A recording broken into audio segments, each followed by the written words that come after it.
مسلمان تو خبر شو. президенти тоҷикистон эмом алӣ раҳмон дар вохӯрӣ бо намояндагони ҳамҷамъият дар шаҳри душанбе ба дини ислом ва қадриятҳои он ҳамлаи навбатӣ кард. як гурӯҳи маъдуди занону духтарон диндориро на дар ботин балки дар зоҳир тасаввур карда бо пӯшидани либосҳои сиёҳу торик арзишҳои фарҳанги миллии моро поймол ва фазои маънавии ҷомеаро тира сохта истоданд. ҳолон ки худоро ба ақл мешиносанду бо қалб мепарастанд, на бо сару либосу сатру ҳиҷобу салавриш. саид мукаррам абдулқодирзода раиси шӯрои уламо танҳо ниҳоди содиркунандаи фатво дар тоҷикистон таи як нишасти хабарӣ дар истанбули туркия манъи риш дар кишварро тасдиқ кард.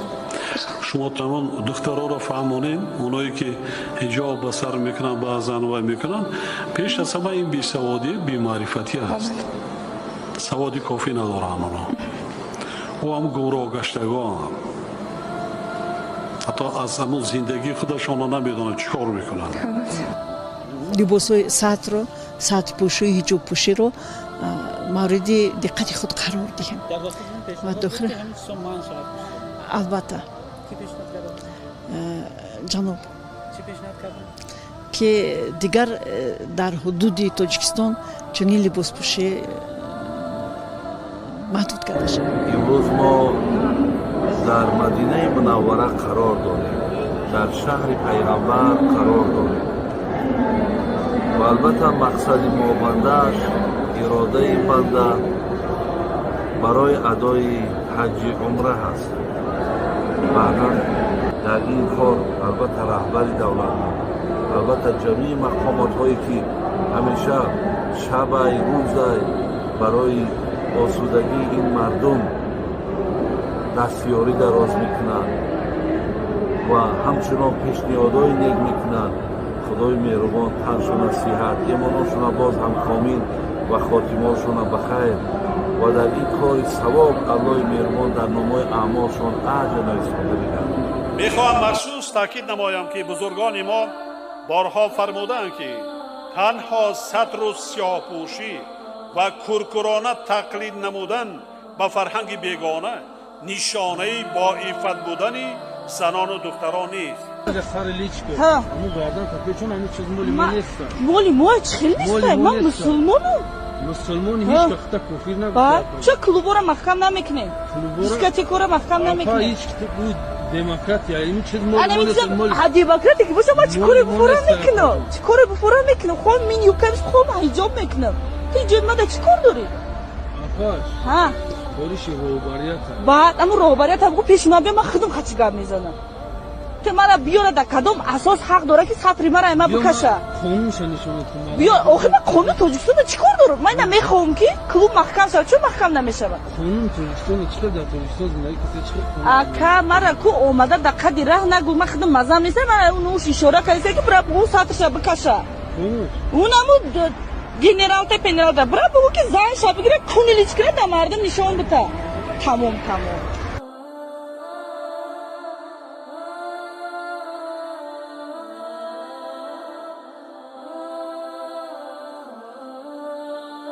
مسلمان تو خبر شو، تو دنبالی از اون رو مردکه نکن و موسیت نفروش دلار نگی. بالله قسم رفتنیستی. امروز مورد امتحان استی، میدان امتحانی الله آمده که از پیغمبر چقدر دفاع میکنی که کاش که آلی سفیرا طلب کرده میشد. اما مملکت هایی که دست یکی کرده فرانسه آلی سفیرا هیچ کار نداریم، سفارتی تا کار نداریم، کمکی تا کار نداریم. سبا در اینجا کسی نباشه. اما ممالک اسلامی را میبینی حکومتای طاغوتی را، حکومتایی که به بنیادی دین نیست، به بنیادی چوکی ترسیدن است که مبادا چوکیم خراب شود. امروز دفاع از محبت رسول الله نیست، از عرب گرفته تا عجم. امروز میبینی که حالات در کدام سرحد رسیده. آیا چطور روا بدانه که به رسول الله نقص برسه؟ از صحابی درس بگی. از عماره رضی الله عنها در میدان احد یک صحابی میگه یک کسی را میبینم که در پیش روی رسول الله قرار داره، شمشیر گوی راست زده میشه، گوی چپ زده میشه، تیرو سینه برش سپر میشه. یک وقت میبینم که عماره رضی الله عنها از رسول الله دفاع میکنه. زن است، زن است از رسول الله در جنگ غزوه احد دفاع میکنه. کجاستی او جوان؟ کجاستی او مرد که داد از محبت رسول الله میزنی؟ عبدالله ابن ابی ابن سلول بچهش است. از عبدالله ابن ابی ابن سلول بچهش است عبدالله رزیل. پدرش زمانی که در یک جنگ در بین خود مشوره کردن، گفتن چیزی گپ شده بود در بین لشکر، باز گفتن سیکو میمان کدیش جای دادیش آلی سرطان نخره میزنه. ای گپا گفتن والله لئن رجعنا الى المدینه لیخرجن العز منها الاذل. قسم یاد کرده بود. الله متعال آیتم روان کرد. اما بچهش خبر میشه محبت رسول الله کجاست. محبت رسول الله در قلب داخل شده، آلی در مقابل پیغمبر پدر اهمیت نداره. زمانی که پس به مدینه میروند، عبدالله پدری خود عبدالله ابن ابیه در دروازه مدینه استاد میشه، قسم یاد میکنه والله لا تفلتوا الى المدینه حتی تقر انک ذلیل و رسول الله صلی الله علیه و سلم العزیز. تا وقتی که را نگوی بچه پدری خدا ناقش میگیره برش میگه به الله قسم اگر در مدینه داخل شوی، تا وقتی که نگفته باشی که من ذلیل هستم و رسول الله عزیز است. به رسول الله پیش میشم یا رسول الله از بین ببرم، برای کسی دیگر موقع نده، چرا که امو پدر است. باز غیرت انسان آدم میگیره، نشوه که یک نوع دشمنی ما با کدام صحابی دیگه پیدا شوه. اگر ایره اراده قتلش داری برای من اجازه بدی که من قتل کنم شه. او تر مردم واسطه امروز پاچاه به خاطر پاچاهی خود او را تروریست بگو و اینطور کسا را موقع برش بده. و ممالک اسلامی کجا هستی؟ آیا نمیتونی مقاطعه اعلان کنه؟ آیا تمام منتجات و تمام چیزایی که تولیدات فرانسه و تولیدات دنمارک است، از نروژ است، از هر مملکت کفری که قطع از هم صدا شده قطع کرده نمیتونی؟ بند کرده نمیتونی؟ بالکل میتونی، ولی ما غلامی را اختیار کردیم. الله رحم بکنه. به الله قسم امتحان الله متعال است.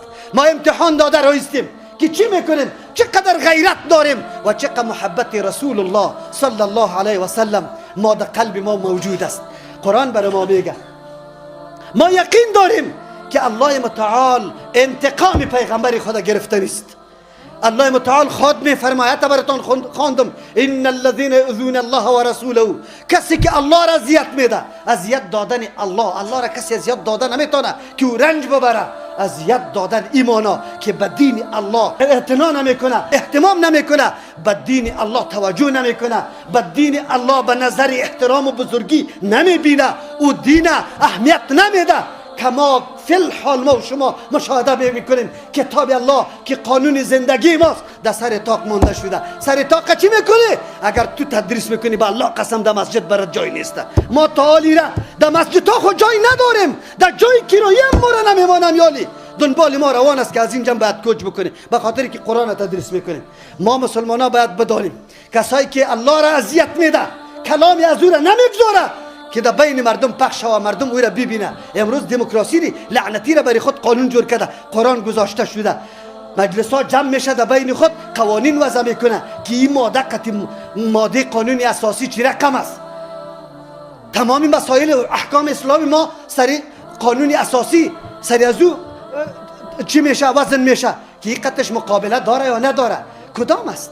اذیت دادن الله این نیست که حکم الله از بین بره، نافذ نشوه. امروز نه حد جاری میشه، نه قاتل قصاص میشه، نه مرتد از بین میره. امروز تمامی بدبختی ها در مملکت به نام امید دموکراسی لعنتی و آزادی بیان و آزادی فلان روان است. به جز از که حق تلفظ بکنی در سر منبر، باز مسلمان برات نشسته ریکارد کرده تا و در جیل و در زندان روان کرده. قاضی صاحب محترم، سارالوال صاحب محترم باز برات نشسته، برات میگه این کلمه را گفتی. ای قاضی صاحب، ای سارالوال صاحب، تو را بالله قسم یک روز پیش الله متعال نمیری؟